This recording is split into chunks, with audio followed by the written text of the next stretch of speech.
Para efectos de utilizar un proceso de compliance para las cuestiones de derechos humanos, una empresa y sus integrantes, a final de cuentas, tienen que conocer con mucha claridad cuáles son las similitudes, pero sobre todo las diferencias entre los dos tipos de procesos.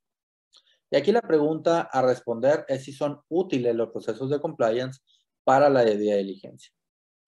Hay varios puntos de conexión, aunque en general, hay que decirlo, la lógica y la finalidad es distinta. Empiezo con esto último.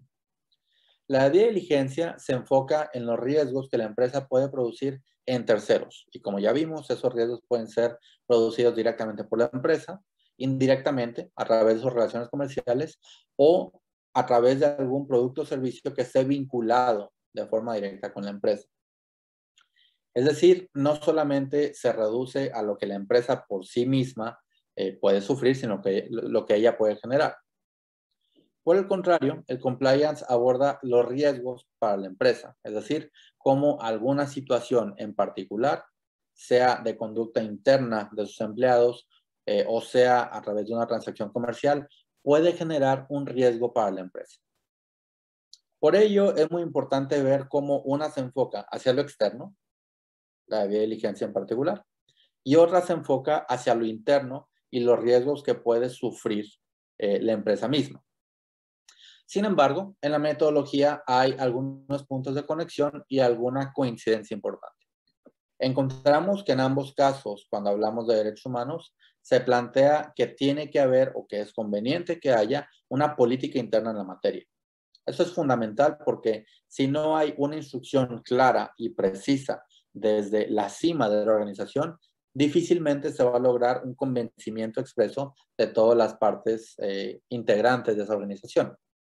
En segundo lugar, se plantea el desarrollo de evaluaciones de impacto, es decir, identificar cuáles son los riesgos potenciales o reales que la empresa puede generar o con los que puede estar involucrada. En tercer lugar, se aborda la cuestión de la adopción de medidas para dar seguimiento a aquellos riesgos detectados a través de la evaluación de impactos. Y esto es muy importante porque permite desarrollar un plan de acción interno a nivel de la empresa para definir cómo va a abordar aquellos riesgos reales y cómo va a abordar aquellos riesgos potenciales que puedan existir. Y por último, en ambos casos se aborda el tema de la comunicación, que es, a final de cuentas, un tema también muy relevante para esta cuestión. La comunicación, la diferencia que existe es que en el marco del compliance tiende a ser interna, es decir, se comunica a las diferentes partes de la empresa, a los diferentes departamentos, gerentes o personal operativo, lo que se encontró y lo que se va a hacer al respecto.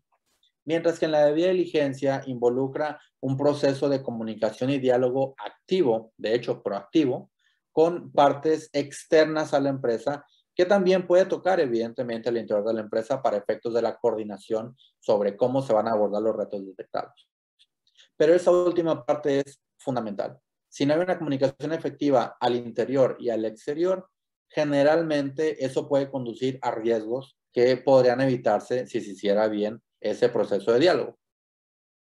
En suma, para poder utilizar un proceso de compliance para efectos de la debida diligencia, es necesario reformular o recalibrar su objetivo y su enfoque y tomar en consideración que mucho del proceso en materia de debida diligencia en derechos humanos es dependiente del contexto. De tal forma, al ser contextual, obviamente requiere que la empresa esté continuamente monitoreando el contexto en el que opera y dialogando con las diferentes partes interesadas para identificar cuáles son los riesgos reales o potenciales que puedan existir.